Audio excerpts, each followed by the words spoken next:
Hi everyone, and welcome to a new episode of Day's Podcast along with a new video. I want to thank you guys so much for liking, subscribing, viewing, watching, and listening. I truly appreciate it. We will definitely be making more exclusive episodes on Patreon and Spotify alike. Be sure to check them out, as opposed to still doing free content and free episodes. Why not? So we are going to talk about Miley's 5th studio album. Let's get into it. So, Miley Cyrus and Her Dead Petz is the 5th studio album by Miley Cyrus. It was originally released independently on August 30th, 2015, but was later released commercially on iTunes and other streaming platforms under RCA Records on April 10, 2017. Cyrus began planning the project in 2013 before Bangers was released. Work continued into 2014 and 2015 when she befriended and began collaborating with the Flaming Lips. In addition to the psychedelic rock band, Cyrus works with producers Mike Will Made It and Oren Yole, with whom she had collaborated on Bangers. The album features guest vocals by Big Sean, who appeared on Bangers, Sarah Barthel of Fantogram, and Ariel Pink. Without previous promotion, Cyrus announced that Miley Cyrus and Her Dead Petz was available for free online streaming when she hosted the 2015 MTV Video Music Awards. Released independently, critics were divided in their opinions of the album. Some applauded Cyrus' ambition and experimentation, and others considered its production and overall finish lacking. Cyrus promoted the album with music videos for Do It, Lighter, and BB Talk, and performances of Karen Don't Be Sad and Twinkle Song when she hosted Saturday Night Live. Additionally, she embarked on her 5th and short concert tour, the Milky Milk Tour, between November and December 2015. So with this album, it was pretty much her, again, breaking away even more from her franchise and pushing a sense of herself that she wanted people to understand, that I'm really out here now. Like, I've been out for a while. Like, I'm not even, like, I'm considered to be over 21 by now, okay? Like, I'm really out here. And so, this was literally her just being able to branch out more as an adult.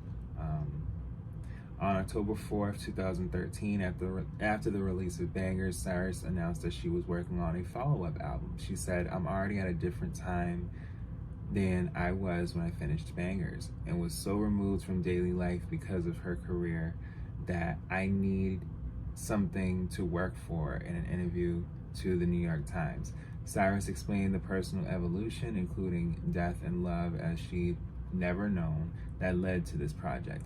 First came the killing in April 2014 of her beloved dog Floyd by coyotes while she was touring for Bangers. 2 weeks later, after bawling through some performances, Cyrus was hospitalized for more than a week in Kansas with severe allergic reaction to antibiotics. There she was visited by Wayne Coyne, one of her musical heroes with whom she had recently begun collaborating. That's a lot going on. She lost her dog, her pet, literally to, wild animals. Like, they just seen her dog and just was like, ooh, food. Like, horrible. And just her not feeling well, and just at such a young age, I can relate, because if you go back to my first ever episode, I already disclosed that I myself had, medical issues, and it's not fun. No, you gotta take care of yourself. Yes, Cyrus befriended Coyne in his band, The Flaming Lips. They joined her for performances during her Bangers tour, and Cyrus recorded cover versions of the Beatles' Lucy in the Sky with Diamonds and A Day in the Life for the Flaming Lips 2014 15th studio album, with a little help from my friends, because it's a W. Fascinated by their live instrumentation and its contrast with Bangers' computerized elements, Cyrus began writing material with the Flaming Lips for her then untitled 5th studio album in May 2014, and expected to finish it after the Bangers tour later that year. Producer Mike Wilmade, who collaborated with Cyrus on Bangers, hinted in July that they were working on a new project, and said in December that they had recorded 6 unfinished tracks for her record. That year, Cyrus severed creative ties with she severed creative ties with producer Dr. Luke to pursue a different direction musically, and punk rock singer Kathleen Hanna offered to help her with a record only Cyrus is daring enough to make. And a lot of artists over time just said, I'm not working with certain producers, I don't want to work with this producer, as opposed to other producers that didn't get to work with certain artists. They are working together now, so it works. But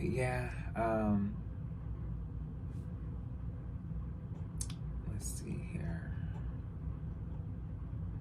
At the 2014 MTV Music Awards, Cyrus said that Miley Cyrus and her Dead Petz, untitled at the time, might take me 5 years to finish. I'll just work on it until I'm done.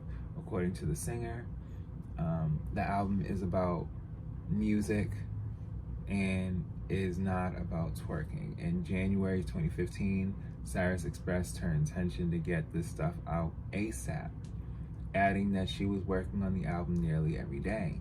Although Bangers cost a couple $1 million to produce, Miley Cyrus and her Dead Petz cost about $50,000. She said that RCA Records, her label, did not hear the final product until she completed it. The album does not count towards her multi-album recording contract with the label, but RCA said Miley Cyrus continues to be a groundbreaking artist. She has a strong point of view regarding her art and expressed her desire to share this body of work with her fans directly. RCA Records is pleased to support Miley's unique musical vision. So, at the time, considering that Bangers did well, it did cost a little more to make, she said, you know what, I'm not going to take as much money with all the money that I have to work on something that I feel I can just do. And she just said, you know what, if RCA doesn't feel like they want to put it out at, a point in time, I'm going to just have it out just to have it out. Okay, she just wanted to just put out something. Cyrus mentioned that the possibility of a free album in August. Cyrus mentioned that the possibility of a free album in an August 2015 Marie Claire interview with her manager, adding that the singer was prepared to buy herself out of the label. Okay, if RCA Records did not cooperate with her plan. That month, Cyrus was reportedly working on 2 albums simultaneously and considered releasing her project with the Flame Lips for free. Which is why we had got Younger Now and Plastic Hearts the way that we did. Because so she was working. She said, no, wait a minute, I'm gonna work on 2 more albums as opposed to, and they were 2 different albums, because Younger Now was more or less, clean and country and slightly pop, as opposed to Plastic Hearts, which is more like punk rock, alternative, like they were two completely different eras, just split. And it's just and back to back, you know, within 2 years at a time or more. But sorry about that, guys. On the red carpet for the 2015 MTV VMAs on August 30th, which she hosted, she said, it's been kind of the most magical week of my life. It feels like Christmas. Cyrus closed the show with a previously unannounced performance of Do It with Coin before telling the audience that Miley Cyrus and her Dead Petz was available for free online streaming. Vinyl pressings of the for free online streaming. Vinyl pressings of the record were announced on October 5th, 2015, but minimal was released. In April 2017, the album was officially uploaded to iTunes and paid music subscription services like Apple Music and Spotify, after only being available for free on SoundCloud for almost 2 years. So she wasn't able to officially put it on streaming services until 2017, and in the midst of that time, we had got younger now, so it was like, all right, no, I'm getting all my money. Okay. Yeah. She did promote the album and was able, wait a minute. Yeah, she and the Flaming Lips introduced Tiger Dreams during the Adult Swim upfront party at Terminal 5 in New York City on May 13, 2015. Oh, I didn't know that she did that. That's nice. Yeah, she did. Were introduced by Hillary Clinton for their performance of Karen, Don't Be Sad. Oh, yeah, I did remember that too. But yeah, it received mixed reviews. Yeah, they felt like it was a 60 mixed or average reviews based on 21 reviews out of 100. Yeah. The project saw Cyrus pulling a reverse, and that she started with the glossy pop stuff and ended up producing something as intense and naked as Exile in Guyville. The record represented a distillation of an artist's soul that is both rare and wonderful. Yeah. I'm not gonna read too much on this. So what pretty much critics were saying it wasn't as good as Bangers, but it wasn't bad. And I feel as though she wanted to rebel in a sense too. Like, just, I want to be able to do my music and release my music and have my music how I would like my music. And I'm trying to tell you, you gotta make sure you have your music aligned and just anything really, like whatever you're passionate about, just be very authentic and have your rights to them all. Like, make sure you're doing everything for you. It's very important. Residuals are important.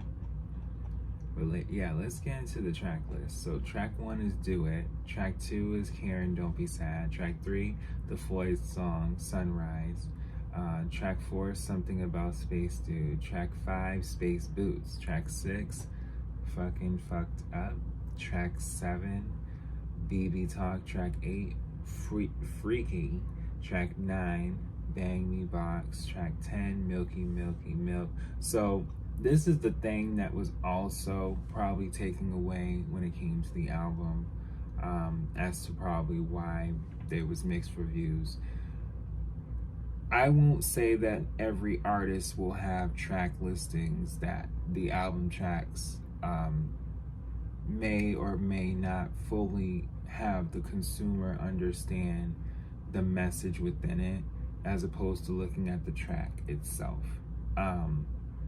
And I don't mean saying like the track itself as far as the song as a whole. I mean like the track name.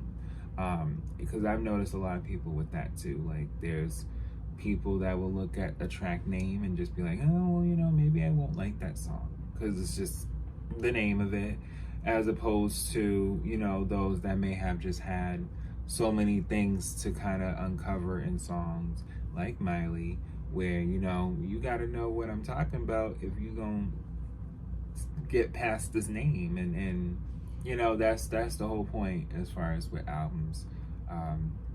It's not just the name, it's not just the message, it's all of it. That's why it's there. That's, you don't want to not know that. And I think that's what was misconceived with her album here. Track 11 is Slab of Butter, Scorpion featuring Sarah Barthel. Track 12, I'm So Drunk. Track 13, I Forgive You. Track 14, I Get So Scared. Track 15, Lighter. Track 14, I Get So Scared. Track 15, Lighter. Track 16, Tangerine featuring Big Sean. Track 17, Tiger Dreams featuring Ariel Pink. So by the time you get your track to track 17, you say to yourself, well, wait a minute, this is more than bangers. This is a real collection of music. And to be honest with you, this may have been like a double album that people weren't expecting that would be like a whole album. And it's just mixed with different sounds. And she was probably feeling like at the time, maybe I want to have this album and this album, this come out this way, this come out this way. And then over time, it's like, well, you know what? No. Here we go. They're all coming out. This is all around the same time. Why not? And sometimes that happens with artists too, where they take certain songs that they may have already worked on and said to themselves, no, this is being added onto this project here because it wasn't before and it needs to be now. As opposed to working within an album, as opposed to saying to themselves, there's songs that I was working on, but it's not necessarily from something I already did or something I'm going to do. It's a mixture of things. But yes, track 18, Evil Is But a Shadow. Track 19 is Cyrus Skies. Track 20 is One Sun. Track 21, Miley Tibetan Bowls. Yeah. Track 22 is Pablo the Blowfish, and then track 23, Twinkle Song. So as far as with release, it was on streaming for Smiley Miley, as opposed to it being on digital download with RCA within a few years' time. And of course, there wasn't a way that it could really chart like that because it wasn't for charting, it was free. So yeah, we had one of those rare times where I'm telling you, oh, there's no chart. This was free. And I said that about 4 different times throughout this video. This was a free album. It became something that didn't have to be free based on the fact of how well it was doing on SoundCloud, where people were listening back to back to back. And then people were realizing, like, wait a minute, Miley is putting in streams for SoundCloud. Maybe I need to release a song that I don't know whether people will realize is a single on SoundCloud. And that's what people, and I'm not saying that she completely was the one that do that, but a lot of people at the time with SoundCloud, even a few years prior to 2015, were just putting out songs and people were like, wait, is this a single? Is this, what is this? They just put this on here, Good way of getting you more recognized, if you will. And she did just that, and why not, and I think, when she then was saying to herself, I'm gonna really release my next album from this, which, this is all a timeline here. This is all connected with her, all different eras in her life. So, when she said to herself, I'm gonna release this next album, Younger Now, Younger Now literally came out, and they said April, let me find that again. I think they said April 10th. Hold on. Yep, so April 10, 2017. Younger Now came out September 29th, 2017. So from April to September, which is 5 months, we had got another album. from it being able to be on streaming services, there's another album where it's just like, okay, now we really have a lot of Miley, like, and why not? Why not? But I thank you guys so much for listening and watching, and I'll be back with more.